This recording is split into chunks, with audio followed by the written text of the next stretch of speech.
Angel Rebo, known as the CEO Confidant. Is an influencer, international TV host, public speaker, CEO consultant, board member, and philanthropist. I was always doing the same thing. So I was always helping my employers to develop their businesses. I think that business leaders now need to be conscious like never before. They need to hear different messages. Angel has empowered more than 1,500 CEOs in 33 different countries and speaks 5 languages.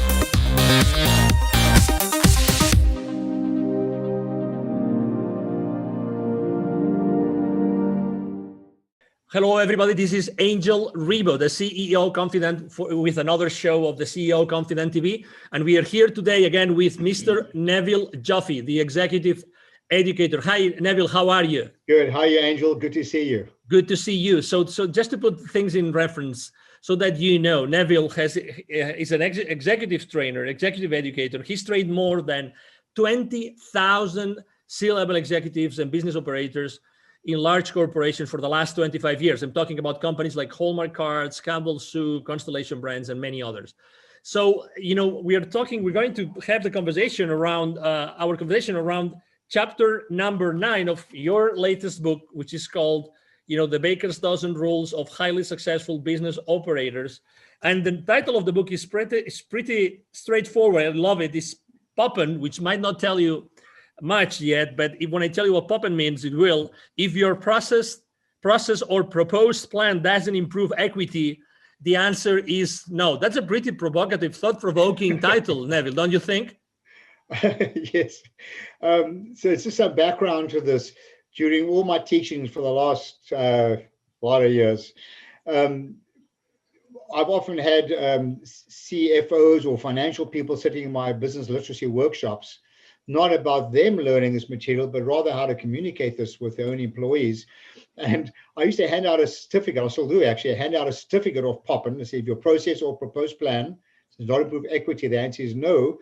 I see the CFOs pasting this to their door. Right. So if somebody were to walk in and ask for more budget or ask for another resource, they point to the certificate on or this document on their door and say, if you cannot explain to me how what you're requesting improves equity or EBITDA, depends how you use the E, go back to the drawing board and come back to me with a business plan or a reasonable explanation. Because people are so used to asking for things without actually justifying the financial implications of what they're asking for, or understand that they shouldn't be looking at numbers in isolation, which is another chapter of the book. Don't examine numbers in isolation. Understand the touch points.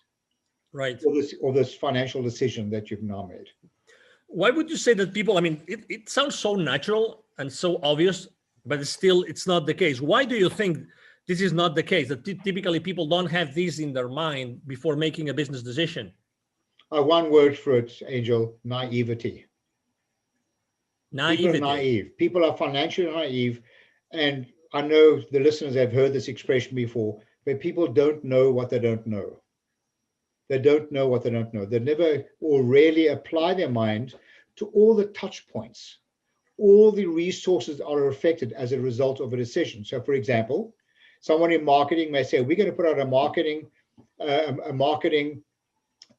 initiative. It's going to cost us $100,000. And we're going to increase revenue. Okay. So it happens to work. We increase revenue.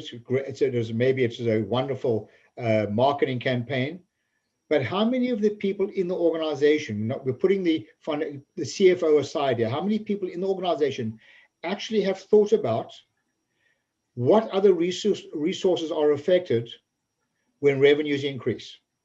Have they thought about how much volume you're going to sell when you step up a cost? Have they thought about the amount of cash flow that is required? Have they thought about the impact to profitability, which is affected with equity? So in the absence of everybody understand the financial implications of these decisions, these people are working in a vacuum, examining numbers in isolation, which is another chapter. Don't examine numbers in isolation.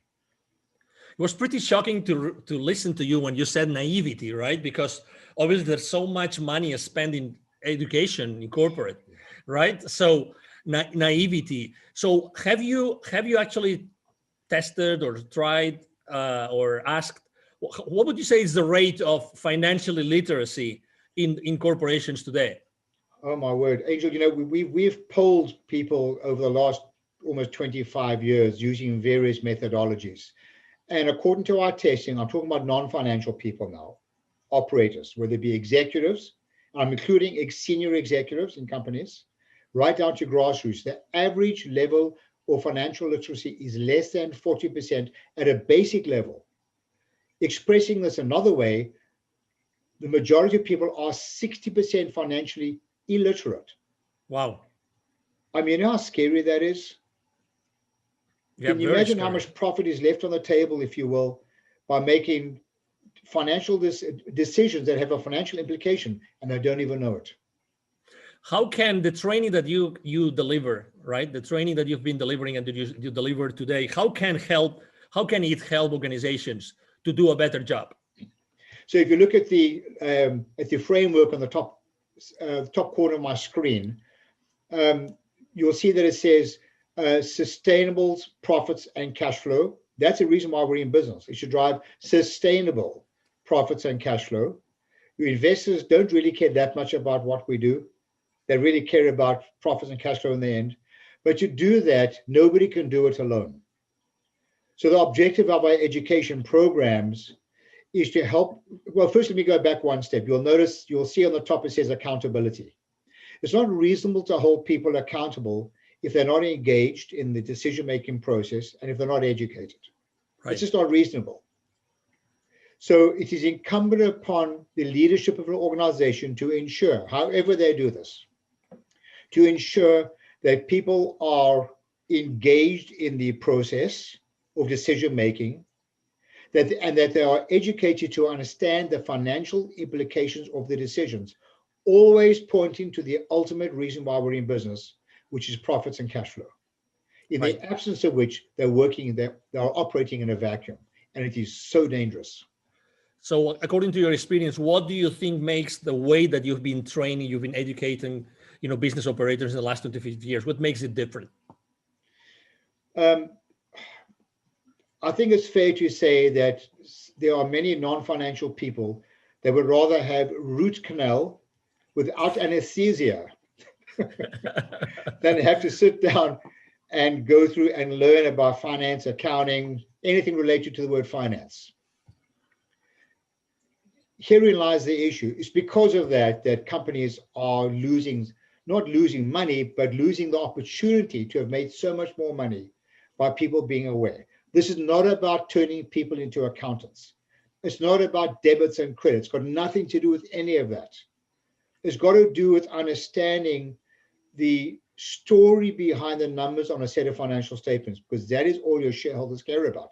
That is the scorecard that will tell them success or failure of a business. Therefore, everyone needs to understand what the scorecard, the statements will look like as a result of their decision. And everything should point to it, in the absence of which they're making naive decisions, to the point I made earlier on. Wow. If people would like to know more about this, Neville, what's the best way to connect with you? Oh, I love a good debate. Just contact me, Neville, Neville, at bizwisdom,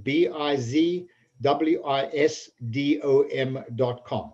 I'd be delighted to share more information with you and to tell you how you can go about getting your people literate and making fiscally responsible decisions. Wonderful. Thank you. Thank you very much for being with us today and for sharing so much, Neville. You're most welcome, Angel. Pleasure as usual. Absolutely. And everybody listening and watching us today, thank you very much for being with us today. It's been a pleasure to have you here. I'm sure that you have enjoyed this conversation with Neville Joffe as much as we have, and we hope to see you soon in our next show. Thank you very much. Have a great day. Bye-bye. Thanks. Bye for now. Thank you so much for watching our show today. The entire team of the CEO Confidant appreciates your time and attention. If you think that you are a good fit for the CEO Confidant TV, please connect with us on LinkedIn. We hope that you enjoyed today's show as much as we did. See you soon. Angel Ribo, the CEO Confidant. Email address angel@angelribo.com. Don't forget to follow me on LinkedIn. Thank you.